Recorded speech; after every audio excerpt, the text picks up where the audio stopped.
Bonsoir. J'espère que vous allez bien. On va pas parler de l'affaire Liana directement, mais on va parler de la criminalité, la, la P, la PCRI, la PEDO, criminalité. Parce que je peux pas dire le mot, j'ai mis le titre, ça m'a mis, vous pouvez pas dire ce mot-là. Il est banni directement. Parce que je pense que mettre un titre comme ça, c'est très, très, très compliqué. J'ai vu qu'ils m'ont directement coupé. Donc, on va regarder comment dire, les, euh, les choses requises pour ça, en fait. Que l'État, qu'ils ont mis en place pour ça. On va regarder de suite. Euh, let's go! Ah, voilà. Terminé. Voilà, voilà. On est dessus. J'espère que vous voyez, vous entendez aussi. Vous entendez bien? Oui, c'est bon. Donc voilà, on va aller voir ça. Euh, France Info là, ils disent que pour revenir les crimes pédophiles avant le passage à l'acte, l'Allemagne a fait le choix de la prévention depuis 2005. L'État a ouvert 12 centres pour permettre aux adultes anormalement attirés par les enfants de suivre des thérapies gratuites et confidentielles. Ça, ce serait quand même une bonne. Ils devraient déjà faire ça, commencer par ça. Mais bon, ils devraient faire plus, mais là, c'est déjà ça. En Allemagne, ils ont quand même pris ça en compte. Parce qu'en France, contre la P, contre les PEDOR, vous savez quoi? Contre les PEDO, eh ben, c'est très compliqué de. Il y a pas très de grandes sanctions, hein. Apparemment, il y a pas mal, comme ils disent là, il y a. Attendez, on va lire ça de suite. C'était où? J'ai lu un truc où il disait que il y avait pas mal d'enlèvements, quoi. En France, on a un problème avec la PDO, affirme la secrétaire générale du syndicat Unité Magistrat Béatrice Bruguère à l'affaire Liana. Aucune justice face aux pédos en France.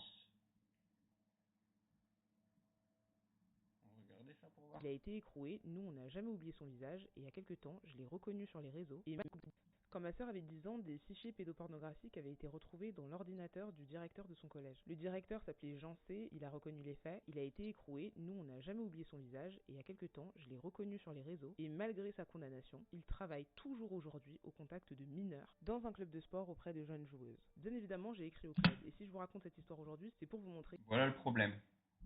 Le problème, c'est que les personnes, ils font ça, ils ont rien, quoi. Vous voyez, c'est pas une seule affaire. L'affaire là qui a éclaté, ce n'est pas la seule affaire. C'est des affaires, il y en a eu comme ça. Je sais pas combien, mais je pourrais pas m'exprimer sur le nombre. Mais il y a eu beaucoup d'affaires concernant la PEDO. Qu'il y a un Regardez, grand écoutez. système d'impunité pour les pédocriminels en France et qu'on essaye de nous faire croire avec l'affaire Liana que c'était un dysfonctionnement alors que ça arrive tous les jours. Pour vous rappeler les faits, la petite Liana, une fillette de 11 ans, a été enlevée et tuée par un pédocriminel qui serait Jérôme Barella, qui avait pourtant été dénoncé par des petites filles depuis des années, plusieurs plaintes pour viol sur mineur avec preuve à l'appui, mais il n'a jamais été arrêté, même pas une seule garde à vue. Et au contraire, ce sont les parents qui demandaient à la police d'agir, qui ont été menacés par les policiers d'être poursuivis pour harcèlement. Je l'appelais le gendarmerie chaque lundi matin. Et elle me dit, si vous n'arrêtez pas nous appeler, on vous fera un main de couleur. Contre moi, pour harcèlement. Et le Voilà. problème, c'est qu'en France, c'est la norme. Il faut que vous réalisiez que seuls 3% des plaintes pour viol sur mineur ou agression sexuelle sur mineur aboutissent à une condamnation. C'est-à-dire que 97% des accusés agresseurs sont libres dans la nature, parmi nous. Et le pire, c'est que même en cas de condamnation, très souvent, ils ne sont pas empêchés de retravailler avec des enfants, comme l'ancien directeur de ma sœur. Et je vais vous donner des exemples effrayants qu'on a tendance à vouloir nous faire oublier. Romain Farina, un professeur qui avait été condamné car il possédait et téléchargeait régulièrement des images pédopornographiques. Après sa condamnation, cet homme est resté professeur, il a continué à enseigner, il est même devenu directeur d'école et il a pu agresser sexuellement plus de 48 enfants dans l'impunité la plus totale. Joël Le Squarneck, un chirurgien condamné lui aussi pour détention d'images pédopornographiques. Après sa condamnation, il a pu... Il a eu quoi là, le gars? Les parents avaient porté plainte contre les dysfonctionnements dans le dossier Romain Farina, poursuivi pour des faits d'école. Un signalement à rectorat dès 2008 lors de ça. Mais on sait même pas ce qu'il a eu. Enfant, Ça aurait dans été bien qu'il l'impunité la mette. plus totale. Joël Le Squarneck, L'impunité, ça un veut dire qu'il a rien chirurgien eu. condamné lui aussi pour détention d'images Je suis pas étonné pédopornographiques. en vrai. Après sa condamnation, il a pu rester Je suis pas étonné. chirurgien au contact régulier d'enfants. Et résultat, il a pu violer et agresser plus de 300 victimes, dont plus de 250 enfants. Sans compter dernièrement le périscolaire à Paris, plusieurs animateurs qui ont agressé sexuellement les enfants avaient déjà été dénoncés par certains parents. Mais ils avaient été réaffectés en catimini dans d'autres établissements scolaires en nous expliquant qu'il fallait bien leur laisser une chance. Donc pour la faire court, la France est le 3e pays au monde qui héberge le plus de contenu pédopornographique au monde, mais on a un système qui laisse une chance aux agresseurs. Parce qu'aujourd'hui encore, la parole d'une victime de violence sexuelle, qu'elle soit mineure ou majeure, n'a aucun poids pour une justice qui ne les croit presque jamais et qui laisse donc libres les agresseurs. Mais sur les plateaux, on nous dit que Liana est un fiasco judiciaire, alors que c'est une habitude judiciaire, c'est un système judiciaire. Et quand vous voyez Gérald Darmanin... C'est vrai, elle a pas tort. C'est une habitude judiciaire. Tout le monde le sait, ça. Si vous n'êtes pas au courant, je comprends pas. Si vous êtes... Mettez-moi si vous êtes au courant ou pas dans les commentaires. Si vous le savez déjà ou que c'est que maintenant que vous l'apprenez. Mais je pense que dans les commentaires, vous allez être OK avec moi. Je pense que tout le monde sera OK pour dire qu'ils étaient au courant. C'est pas un fait méconnu. Tout le monde, la plupart des gens le savent, ça. Je sais pas si vous êtes au courant, mais si vous n'êtes pas au courant, mettez-le moi dans les commentaires. Et si vous êtes au courant, mettez-moi oui. Oui, on est au courant, et si vous n'êtes pas au courant, mettez-moi non. Juste non ou oui, c'est bien en fait.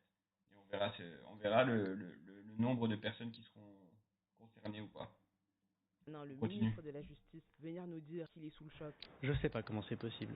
Franchement, avec tout le respect, Gérald Darmanin a été mis au courant plusieurs fois, rappelé à l'ordre par la Cour européenne des droits de l'homme, donc tout le monde est au courant. Tout le monde sait que la situation est urgente, mais rien n'est fait, malgré toutes les promesses électorales. La protection de l'enfance sera au cœur des 5 années qui viennent. Il faut vraiment réaliser que chaque année, c'est 160 000 enfants qui sont victimes de violences sexuelles. Toutes les 3 minutes, en France, un enfant est victime de viol, d'inceste ou d'agression sexuelle. Fou, et 3 minutes, c'est littéralement la durée de cette vidéo. Putain, c'est fou. Ça rend fou. Ça rend fou. Bon, on continue un peu. En vrai, il n'y a rien d'autre à dire. C'est déjà... Il n'y a rien d'autre à dire. C'est déjà ça. C'est déjà ça. Et voilà quoi. Il n'y a rien à dire de plus de toute façon. Et voilà quoi. C'est très... Voilà, le sujet il est clos de toute façon. Je vais mettre ça sur YouTube. Abonnez, likez, partagez. Et dites-moi en commentaire si vous étiez au courant de ça ou si vous étiez au courant de la PEDO ou si vous n'êtes pas au courant. Pour voir s'il y a beaucoup de monde qui ne sont pas au courant de cela. Mais je pense pas. Hein. Moi, à mon humble avis, je pense que les gens ils sont au courant. Donc, dites-moi dans les commentaires, oui, oui. Si vous dites oui, c'est que vous êtes au courant. Si vous dites non, c'est que vous n'êtes pas au courant. Donc, j'attends vos commentaires. À plus et on se tient au courant. Et à plus tard.